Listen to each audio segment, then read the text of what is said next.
de tes romans ou participation. Voilà un petit florilège qui nous mène tout droit au fantasme. Voilà. Et à l'avant-première, donc exceptionnelle, du film qui va nous présenter. Très très rapidement, David. Jusqu'à maintenant, tu avais souvent adapté à l'écran tes propres romans, tes propres histoires. Est-ce le cas pour les fantasmes? Ouais, c'est totalement autobiographique.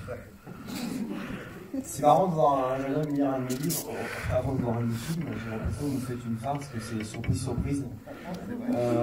Oui, alors il est déjà plus de 10 heures, donc on va être rapide. Merci beaucoup, ça me touche beaucoup cette. J'ai l'impression d'avoir fait quelques petites choses déjà. Et alors les fantasmes, c'est notre troisième film avec Stéphane. Le premier film, c'était La Délicatesse, qu'on avait adapté de mon roman. On a eu la chance incroyable d'avoir Audrey Tautou, qui avait dit oui et qui avait permis vraiment que le film se fasse. Elle avait surtout adoré aussi l'idée de jouer avec François Damiens. C'était un souvenir magique, c'était il y a 10 ans. Après on a fait Jalouse, qui est avec l'incroyable Karine Viard. Je trouve qu'à chaque fois que je la vois dans la bande-annonce, c'est toujours un plaisir. Et puis notre nouveau film, Les Fantasmes, c'est une histoire originale. Alors avant un film, on va vraiment pas en parler, parce que je vous laisse la surprise. Je peux vous dire que le point de départ, juste, c'était il y a beaucoup d'acteurs, beaucoup d'histoires. Le point de départ, c'était de retrouver Karine Viard et de la mettre en couple avec Jean-Paul Rouve. C'était le tout départ. On voulait faire un biopic de Jackie Michel.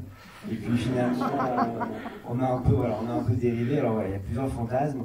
J'espère que ça va vous donner des idées ou des envies. Ou pas, hein. Enfin, vous verrez après, c'est toujours plaisant.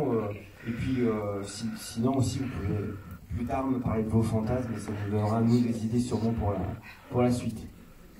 Voilà, donc il est déjà tard, on a préféré privilégier le moment de rencontre avant plutôt qu'un débat a posteriori. Là, ça nous amènerait vraiment après-midi, qu'il se passe des choses à les gens ont la chose à dire. Alors il y a un petit relevé qui a été fait sur le guide des fantasmes ou des violences sexuelles, proposé par Gaumont. Alors on en a pas une petite déception, voilà, parce qu'on devait le distribuer à tout le monde. Et il nous en a manqué, donc on n'en avait pas assez. Mais revenez le voir peut-être, où vous le trouverez, sinon on vous le donnera gracieusement quand on en recevra d'autres en caisse du cinéma. Il suffira simplement de dire que vous étiez présent ce soir. Et donc il y a la liste quand même, pas exhaustive, mais assez longue de fantasmes réels. On en a répertorié 250 et puis on en a choisi 6 pour faire 6 histoires qui nous paraissaient le plus intéressant, narrativement, pour créer des histoires autour. Mais c'est vrai qu'il y en a plein.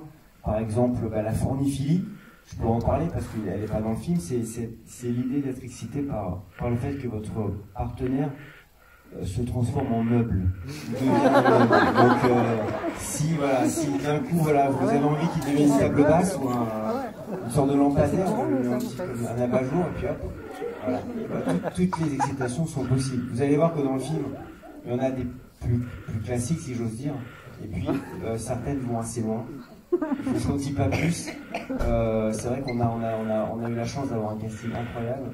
Il y a par exemple le duo Carole Bouquet, Monica Bellucci, qui était déjà un fantasme en soi. Pour beaucoup, on m'en parle beaucoup de celui-ci.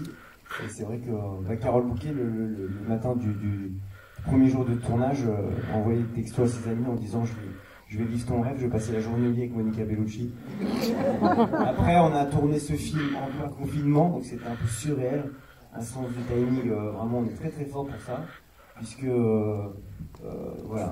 mettre des acteurs dans des lits s'embrasser alors qu'on était tous en masque et en équipe réduite, c'était un peu surréel. Mais il y avait un désir de s'amuser, particulièrement dans cette période. Je suis très heureux, vous êtes les premiers pratiquement à voir ce film, et j'espère pas les derniers.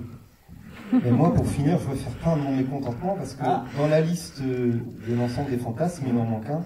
Je pense que vous allez le partager avec moi après avoir vu le film. C'est celui de la fuinkinophilie. Je vous souhaite une bonne séance. À très bientôt. Merci à vous.